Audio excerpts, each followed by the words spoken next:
부활절 인사를 기억하십니까? 1년에 한 번씩 하니까 예수께서 살아나셨습니다. 그 제가 하면 예수께서 과연 살아나셨습니다 이렇게 대답하시는 겁니다. 예수께서 살아나셨습니다. 자, 이제 옆 사람에게 한 분은 예수께서 살아나셨습니다, 한 분은 예수께서 과연 살아나셨습니다 한번 해보세요.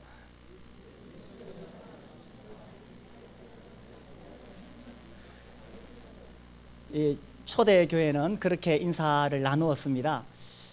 우리 주님의 이 부활하신 날짜는 이렇게 추정이 됩니다. 사실 크리스마스 성탄절을 교회에서 지키는데 실제적으로 그 날짜는 성경적인 근거가 없습니다. 오히려 로마의 태양신의 그 어떤 종교 절기와 관련이 됩니다. 그러나 우리 주님의 부활하신 날은 우리 주님이 6월절 어린 양이 되셨기 때문에 날짜가 추정이 됩니다. 그래서 그게 언제냐? 지금입니다. 지금 2000년 전 지금 주님이 부활하신 이날입니다. 이 성탄절이 되면은 절에서도 이 성당에 화환을 보냅니다. 그리고 5월달에 석가모니 태어난 날에 성당에서도 절에 화환을 보냅니다. 그런데 이 성탄절은 사실 성경적인 근거가 없습니다. 그리고 오히려 이 부활절이야말로 더 성경적인 근거가 명확하고 놀라운 것입니다. 그러면 진짜 기독교인의 절기는 언제냐? 성탄절이 아니라, 물론 주님이 오신 것은 분명하지만 그것이 아니라 진짜 기독교인의 축제일이 언제냐? 언제겠습니까? 부활주일이에요. 그런데 부활주일에는 저 절에서 화환 안 보냅니다. 왜 그럴까요? 예수님의 부활은 다른 종교와 비교가 안 되기 때문입니다. 예수님이 부활하셨기 때문에 다른 종교에서는 이런 게 있을 수가 없는 거예요. 그래서 그분의 부활이, 그분이야말로 하나님의 아들이시고 우리의 구원자라는 사실을 명백하게 드러내기 때문입니다. 그러니 부활주의를 이거를 인정한다는 것은 자기 종교를 버려야 되거든요. 우리 주님께서 이 땅에 인간의 몸을 입으시고 오셔서 우리의 죄를 대신해서 십자가에 못 박혀 죽으셨습니다.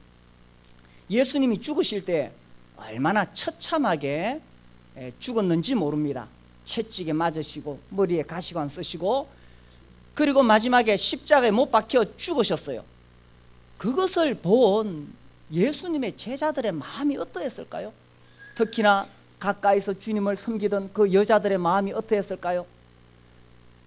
예수님이 죽는 순간에 모든 소망이 다 끊어진 것입니다. 그리고 그 다음 날이 안식일이기 때문에 이 예수님 시체를 이제 돌무덤에 넣고 큰 돌로 막아놨습니다. 그리고 이제 3일이 되는 날에 여자들이 예수님 이미 죽었지만 마음에 너무 아프기 때문에 죽은 시체에다가 향유나 발라주려고 그 향유를 가지고 이른 새벽에 무덤을 찾아갔습니다. 그러면서 걱정하기를, 그 무덤 문을 막고 있는 돌문을 누가 열어주겠느냐? 그리고 거기는 로마 군인이 그 군인들이 굳게 지키고 있는데 우리가 어떻게 그 문을 열고 그 무덤에 들어가서 예수님 시체에 향유를 발라줄 수 있을까? 그렇게 고민하면서 무덤에 이르렀는데 놀라운 일이 일어났습니다. 무덤 돌문이 열려 있었던 것입니다. 너무 놀라서 보니 예수님의 시체가 사라져 버렸던 것입니다. 그리고 이제 예수님께서 이 막달라 마리아에게 개인적으로 나타나셨습니다. 그리고 이것을 본 여자들이 놀라서 제자들에게 가서 무덤이 비었다고 외쳤습니다. 그래서 베드로와 요한이 무덤에 와서 보니까 실제로 예수님의 시체가 사라졌습니다. 그리고 그날 낮에 예수님께서 베드로에게 개인적으로 만나 주셨습니다. 그리고 그날 저녁 무렵에는 엠마오로 슬픔 가운데 내려가는 두 제자를 예수님이 만나 주셨습니다. 그리고 이제 그들이 저녁에 모였는데 그 10명의 제자들이 모여 있는 그곳에 이제 예수님께서 나타나셨어요. 그들이 모여 있었던 곳이 어디냐 하면 다락방, 아마도 우리 주님이 최후의 만찬을 행했던 그곳이라고 여겨집니다. 거기서 이제 모여서 이 예수님이 살아나셨다는 이 막달라 마리아의 이야기를 듣고 베드로의 이야기를 듣고 엠마오에서 돌아온 그 제자들의 말을 들으면서 과연 이게 무슨 일인가? 그러면서 제자들은 두려워 떨면서 그 다락방에 모여 있었던 것입니다. 거기에 이제 예수님이 찾아오셔서 제자들을 만나 주신 이야기가 오늘 우리가 읽은 이 성경입니다.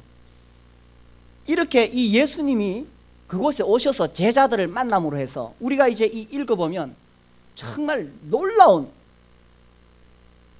그러한 일이 일어나게 되는 것을 보게 됩니다.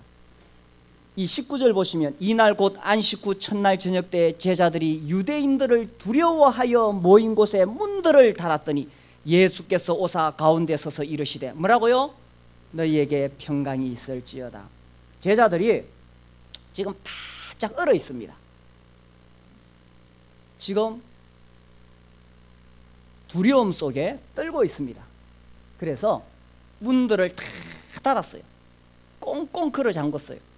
이 제자들이 왜 지금 두려워 떨면서 문을 잠궈두었을까요? 이제 자기들이 따르고 섬기던 예수님이 십자가에 못 박혀 죽었습니다. 이제 그 다음에는 누구 차례겠어요? 그 유대인들이 이제 예수님을 따르던 놈들을 우리도 그런 놈들도 잡아서 옥에 가두고 죽이자. 이렇게 하면 예수님 다음에 자기 차례가 될 수 있다는 것입니다. 그리고 그 상황 속에서 이 제자들은 권력의 무서움을 보게 되었습니다. 예수님 살아 계실 때 수많은 군중이 예수님을 따라갔어요. 예수님을 추종하고 왕으로 삼으려고 했어요. 그러나 막상 이 유대인들이 또 로마인들이 권력을 휘두를 때에 꼼짝없이 예수님이 못 박혀 죽는 것을 보았습니다.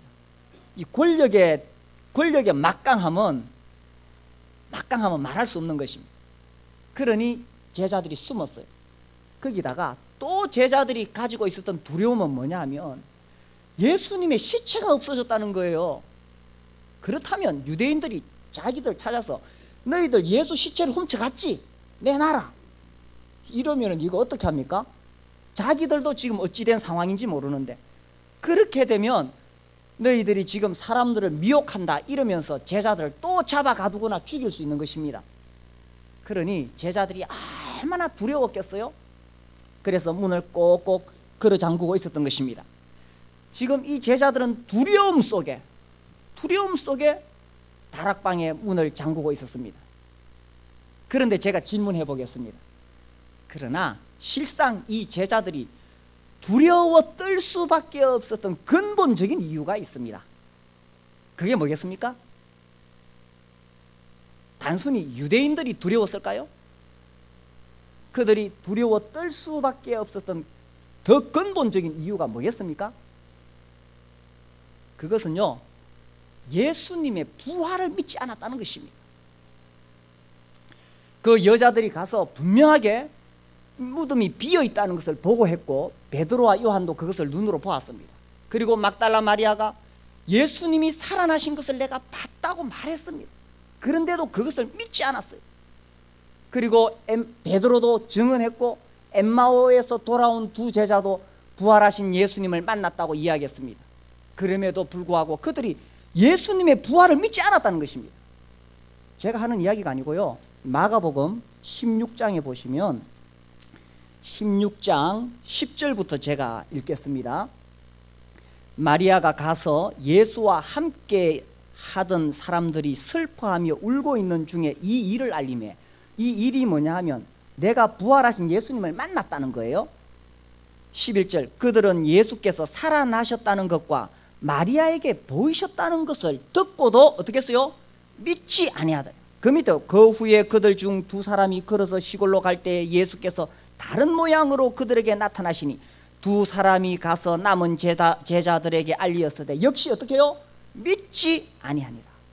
예수님이 다시 살아났다고 제자들에게 이야기했지만 이 제자들이 믿지 않았다는 것입니다. 이 제자들이 왜 두려움으로 떨고 있었느냐? 그것은 단순히 유대인들이 두려워서가 아니에요.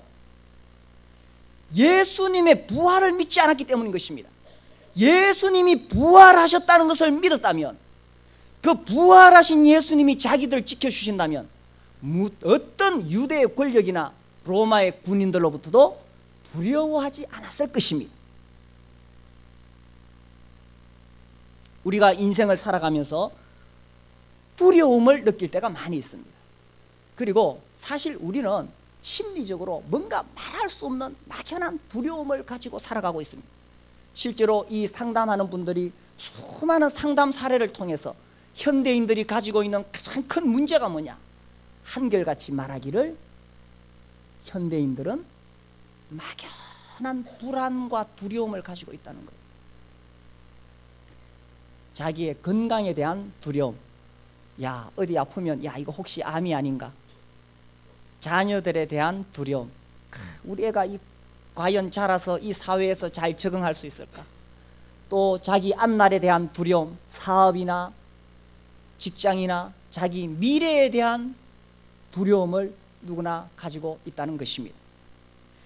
그런데 실상 우리가 두려워하는 이유가 뭐냐? 그 문제가 실제로 두려워서 두려운 거냐? 아니면 정말 부활하셔서 나와 함께 하시는 예수님을 믿지 못해서 두려워하는 것이냐 하는 것입니다. 때때로 우리가 두려움을 느낄 때요, 꿈을 꿉니다. 저도요, 이 어떤 불안이나 스트레스가 있습니다. 야, 우리 지금 건축을 위해서 온 교회가 이렇게 힘을 쓰고 있는데 이게 지금 건축이 끝나는 날까지 참 긴장 속에 살아갑니다. 그리고 또 우리 집에 아이들 볼 때도 우리 아이들이 정말 믿음 가운데 잘 자라야 되는데, 제가 이렇게 여행을 하면서 다른 이 형제님들 만나보면 특별히 이 목회하시는 분들의 자녀들이 진짜 잘 자라가지고 정말 교회에서 충성되이 섬기고 헌신적으로 살아가는 이야기를 들을 때 너무너무 부럽습니다. 우리 애들도 그래 자라야 되는데. 그러면서 이 사실 불안과 두려움이 있습니다. 그래서 이런 일 저런 일로 걱정이 될 때도 있고, 그러다 보면 꿈을 꾸면요 막 쫓기는 꿈을 꿉니다. 그러다가 막 떨어지고 그래요. 제가 생각해 보니까 내가 왜 이런 불안이 있느냐? 내가 정말 하나님을 온전히 신뢰하지 못하니까 이러구나. 내가 온전히 하나님을 신뢰할 수 있으면 이런 것이 문제가 안 되는데. 그래서요, 이 제자들이 부활하신 예수님을 만나면서 그들의 두려움이 떠나가고 평강이 찾아오는 것입니다. 예수님께서 불안에 떨고 있는 그들에게 오셔서 첫 번째 던진 메시지가 뭐냐? 너희에게 평강이 있을지어다. 예수님은 정말 우리가 예수님으로 말미암은 평강을 누리기를 원하시는 것입니다. 우리 옆 사람에게 이야기해서 평강을 누립시다. 우리가 문제가 커가지고 그 문제가 우리를 두렵게 하는 게 아니에요. 예수님이 살아 계신다는 사실을 모르니까 두려운 것입니다. 정말 하나님은 우리가 이 세상 문제에 시달려서 불안과 두려움 속에 사는 것이 아니라 정말 평강을 누리기를 원하시는 것입니다. 데살로니가 후서 3장 말씀에 하나님이 우리에게 바라시는 것, 데살로니가 후서 3장 16절입니다. 우리 같이 한번 읽겠습니다. 시작. 평강의 주께서 친히 때마다 일마다 너희에게 평강을 주시고 주께서 너희 모든 사람과 함께 하시기를 원하노라. 우리 주님은 어떤 주님이십니까?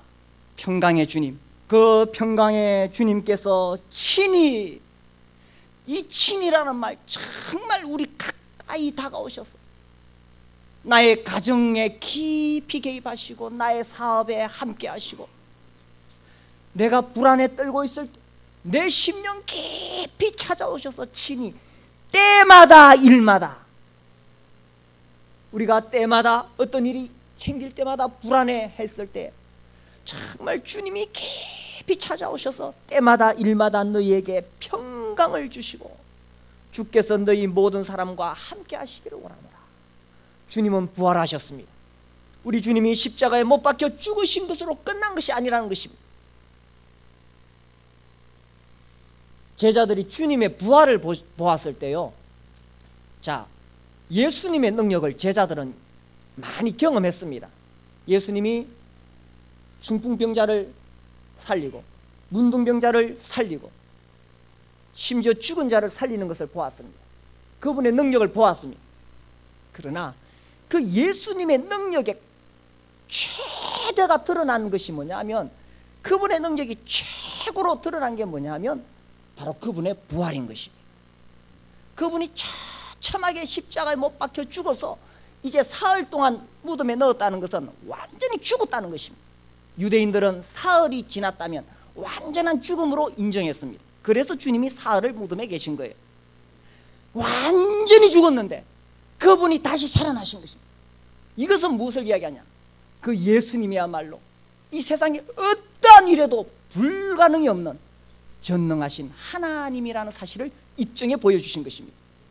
그 하나님께서 이제 부활하셨다면 이 제자들도 무엇이 두려울 수가 있었겠어요?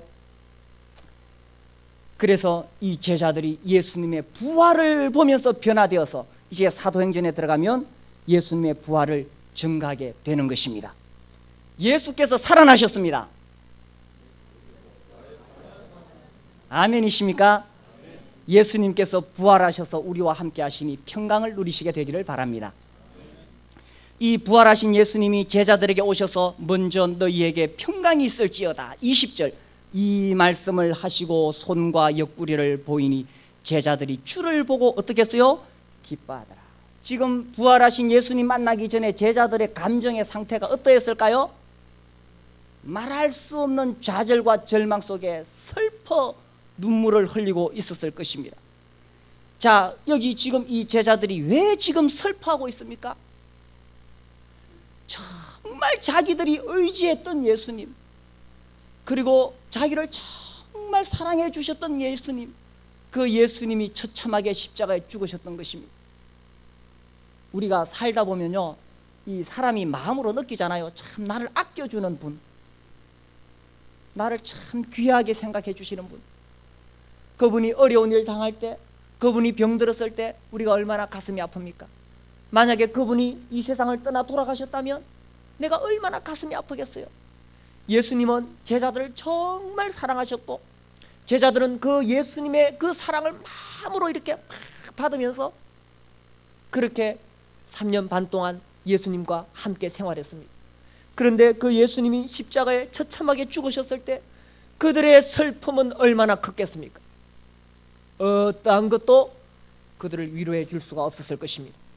그래서 슬픔 속에, 말할 수 없는 슬픔 속에 그들은 울고 있었을 것입니다. 그런데 이 제자들이 지금 여기 이 다락방에서 슬퍼했던 더 근본적인 이유가 무엇입니까? 예수님이 십자가에 못 박혀 죽었기 때문인 것입니까? 아니에요. 그것은요, 예수님이 부활하셨다는 소식을 듣고도 믿지 않았기 때문인 것입니다. 비록 예수님이 십자가에 처참하게 죽으셨을지라도 그 예수님이 부활하셨다는 그 부활을 본 사람들의 이야기를 믿었다면 그들은 넉넉히 이 슬픔을 이기고 그 부활하신 주님을 기다렸을 것입니다. 우리는 살아가면서 슬픈 일을 많이 당하게 됩니다. 우리는요, 감정을 가진 존재예요. 근데 나중에 너무 슬프면요, 눈물도 안 나요. 자꾸 우리가 감정이 메말라져 갑니다. 차라리 눈물을 흘린다는 것은 내가 지금 감정적으로 건강하다는 것입니다. 너무너무 이 감정이 메마르면요, 눈물도 안 나고 웃지도 않아요. 웃겨도 안 웃어요. 어린애들 보세요. 어린애들은 까르르 웃습니다. 그리고 조금 슬프면 막 웁니다. 이 건강한 거예요. 그래서 이 제자들의 그런 슬픔이 있고, 우리도 살아가면서 인생의 문제로 슬퍼하는데, 우리가 정말 슬퍼하는 이유가 뭐냐? 그것은 생명의 근원 대신 부활하신 예수님을 믿지 않기 때문에 그런 것입니다. 정말 부활하신 그 예수님, 그분이 나와 함께 계신다면 우리의 모든 슬픔도 날아갈 수가 있는 것입니다. 예수님이 제자들에게 오셔서 이 손과 옆구리를 보이셨어요. 왜 손을 보이셨을까요? 이 못자국. 왜 옆구리를 보이셨을까요? 이 창자국. 이게 뭘 이야기하냐면 지금 제자들이 지금 예수님이 나타나신 것을 봅니다. 자기들 앞에 서 계신 그분이 귀신이 아니다, 이걸 보여주시는 거예요. 영이 아니다. 그리고 어떤 환상, 신기루, 실제로는 없는데 그냥 하도 슬프니까 예수님이 그냥 눈앞에 떠올라서 환상으로 보이는 게 아니다, 이런 거예요. 그리고 또 나아가 과거의 어떤 추억들이 떠오른 것이 아니다라는 것입니다. 이 굉장히 중요한 겁니다. 왜냐하면 예수님을 반대하는 사람들이 제일 어려운 게 예수님의 부활이거든요.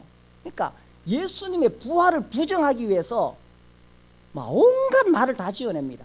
그러니 예수님이 귀신으로 나타났다, 제자들이 환상을 보았다, 제자들이 그 추억 속에서 예수님을 본 것이다, 그렇게 말하니까 예수님이 확실히 보여주신 거예요. 그리고 여기서는 나타나지 않지만 누가복음에 보면 여기 뭐 먹을 게 있느냐 이래가지고 먹을 거 있는 거 꼭꼭 씹어 잡수셨어요. 예수님의 몸은 신비한 몸입니다. 지금 제자들이 모인 곳에 문을 어떻게 했어요? 꼭꼭 걸어 잠궜어요. 그런데도 예수님 쏙 들어오셨어요. 그게 왜 가능하냐? 예수님의 몸은 우리와 같은 육체가 아니라 영광의 몸을 입으셨기 때문인 것입니다. 이제 그 몸은 더 이상 이 육체적인 고통을 당하지 않습니다. 우리도 부활하면 이와 같이 변화될 것입니다. 더 이상 우리도 부활하면 더 이상 이 육체적인 고통, 질병 사라지게 되는 것입니다. 그리고 문을 꼭꼭 걸어 잠궈도 우리는 자유롭게 통과할 수 있는 영광의 몸으로 변화되는 것입니다. 그래서 우리가 부활할 때 어떤 모습으로 될 것인가를 예수님이 보여주고 계시는 거예요. 그러면서 또 하나는 그런데도 예수님 음식도 잡수시더라, 이런 겁니다. 신기하죠? 그것은 예수님이 확실히 육체로 부활하신 것을 보여주시는 것입니다. 우리도 부활하면 그렇게 될 것입니다. 자, 천국에 갔을 때 12이 과실이 계절을 따라 열매를 맺는데 우리가 영으로만 살아간다면 그거 먹지 못하겠죠. 그런데 예수님처럼 우리도 먹을 수 있을 것입니다. 그래서 이 예수님께서 제자들에게 확실하게 내가 육체로 부활했다, 부활하신 것을 보이시면서 인간의 마지막 한계가 죽음인 것입니다. 그 죽음으로 인한 슬픔은 말할 수 없이 괴로운 것입니다. 그것까지도 우리 주님께서 정복하시고 끝내셨다는 것을 보여주시는 것입니다. 성탄절이 되면 우리가 그때 부르는 노래가 있습니다. 저는 이 찬송 부를 때마다 날 마음에 찡하고 옵니다. 무천사 날개 펴고서 이 땅에 내려와 그때에 부른 노래가 또 다시 들리니. 그 다음 뭔지 아십니까? 이 슬픔 많은 세상에 큰 위로 넘치고 온 세상 기뻐 뛰놀며 다 찬송하도다. 세상을 살아가면서 우리가 슬픔을 당하게 됩니다. 슬픈 일을 많이 겪게 됩니다. 나이가 들어가면 들어갈수록 우리가 슬픈 일을 많이 당하게 됩니다. 그러나 우리가 예수님 믿기 때문에, 부활하신 예수님이 나와 함께 하시기 때문에 이 슬픈 많은 세상에 주님이 큰 위로자가 되는 것입니다.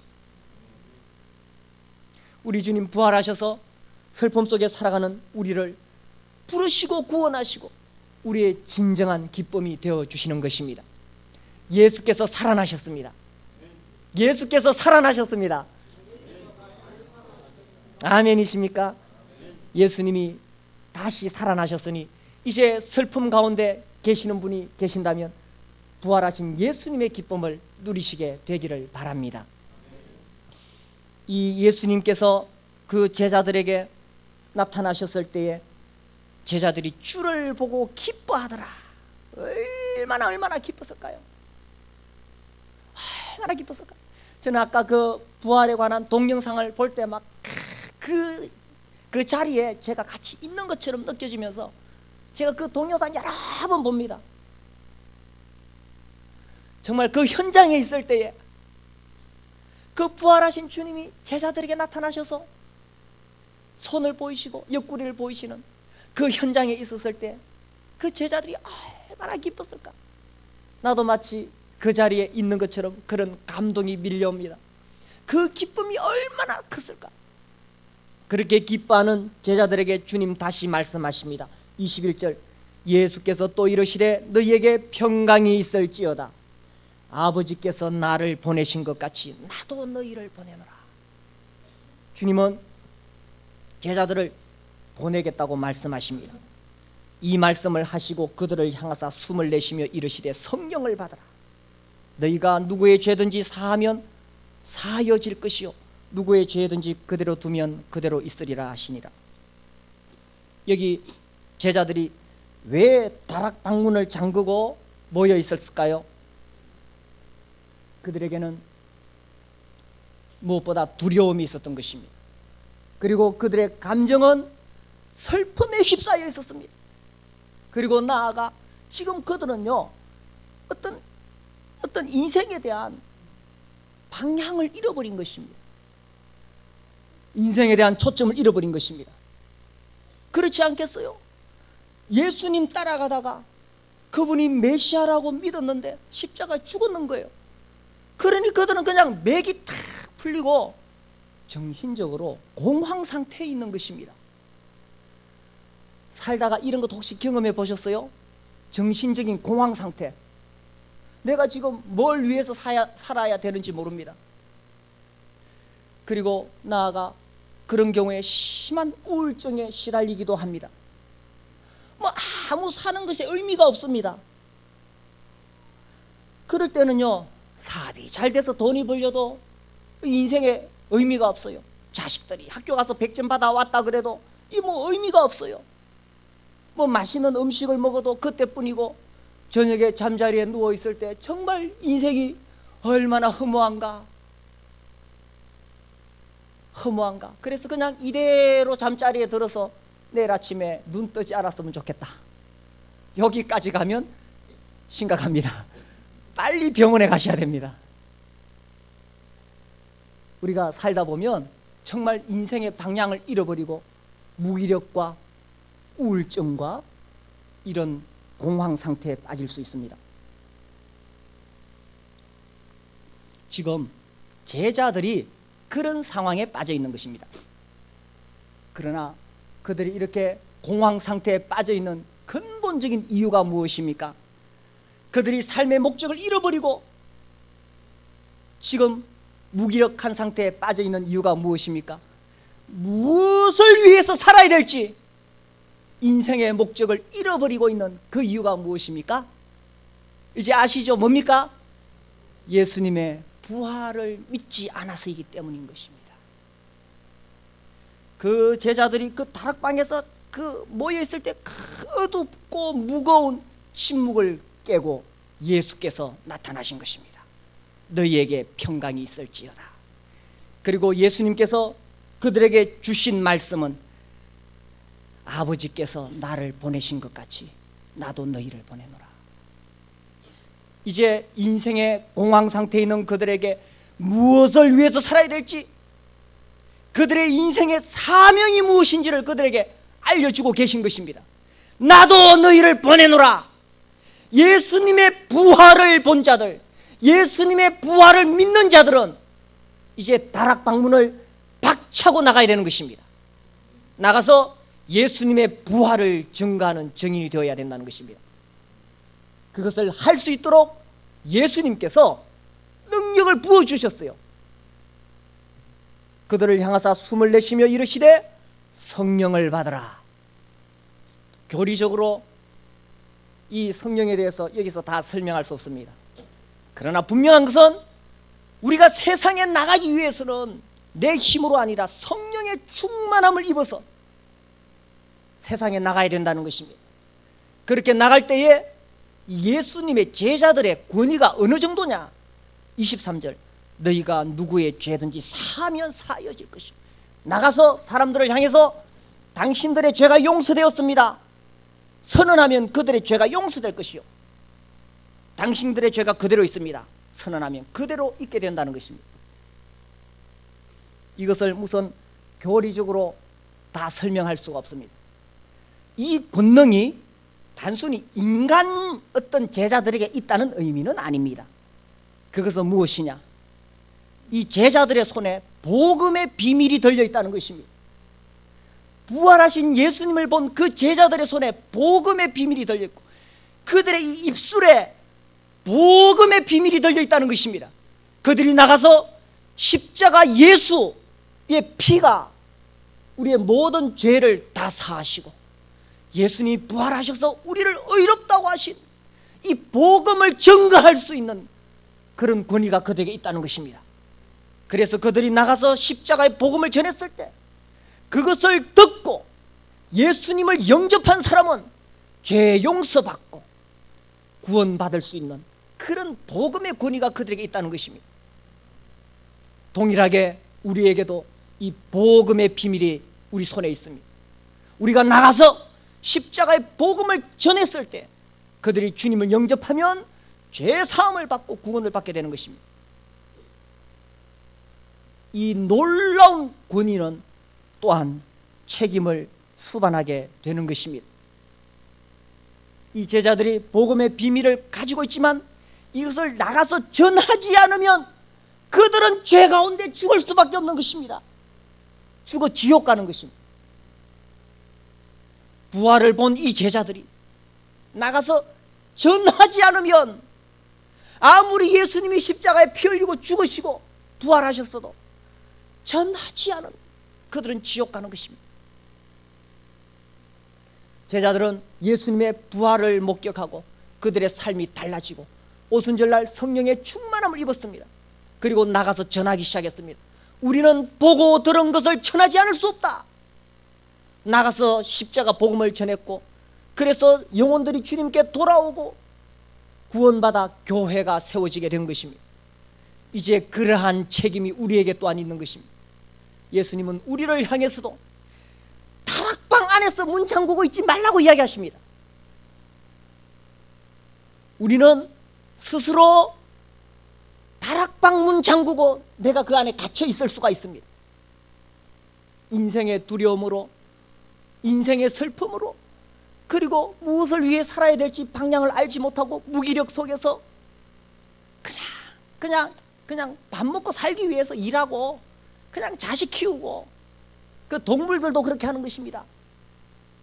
세상에 믿지 않는 사람들도 그렇게 합니다. 그러나 예수님의 부활을 본 사람은 그렇게 살아서는 안 된다는 것입니다. 이제 예수님의 부활을 믿는 사람은 예수님이 나도 너희를 보내노라 말씀하신 대로 우리도 이제 나가야 하는 것입니다. 나가야 되는데 나를 못 나가도록 꼭꼭 걸어 잠근 이 다락방문, 그 다락방문을 열고 나가야 되는 것입니다. 그렇게 나갈 때 내 힘이 아니라 성령의 충만함으로, 또 하늘과 땅의 권세를 가지신 주님을 의지함으로. 지난번에 제가 이 전국 이 사역자 모임에 갔을 때 네팔에 가셨던 그 이은웅 선교사님의 간증을 들었습니다. 이분이 주님의 부르심을 받고서 이제 모든 것을 다 처분하고 네팔로 가려고 했습니다. 그런데 이 비자를 받으려면 통장에 돈이 얼마 있어야 됩니다. 그리고 또 나가서 거기서 살림살이 준비하려면 또 돈이 필요합니다.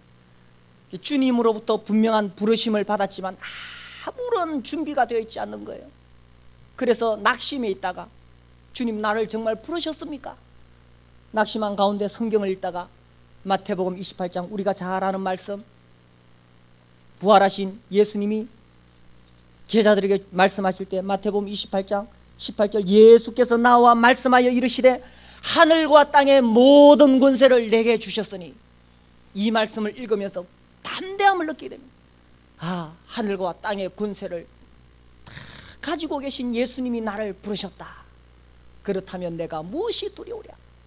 그래서 하늘과 땅의 모든 권세를 가지신 주님을 의지했을 때 주님이 그에게 필요한 것들을 다 공급해 주시고 그리고 지금 네팔에서 수많은 영혼들이 구원받고 교회가 세워진 그 간증을 제가 듣게 되었습니다.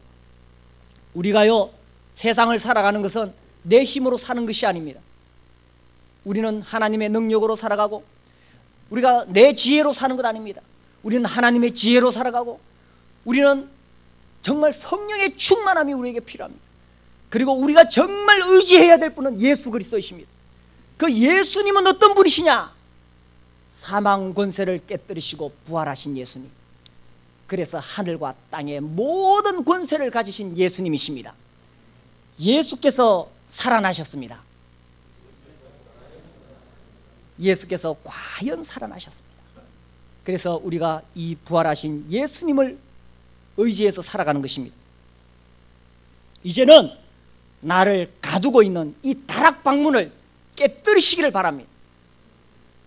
두려움의 다락방문 깨뜨리시고, 슬픔의 다락방문을 깨뜨리시고, 나를 무기력하게 하는, 인생의 방향과 목적을 알지 못하고 세상 사람들처럼 살아가는 그런 무기력의 그 다락방문을 깨뜨리시고 다락방에서 나오시기를 바랍니다.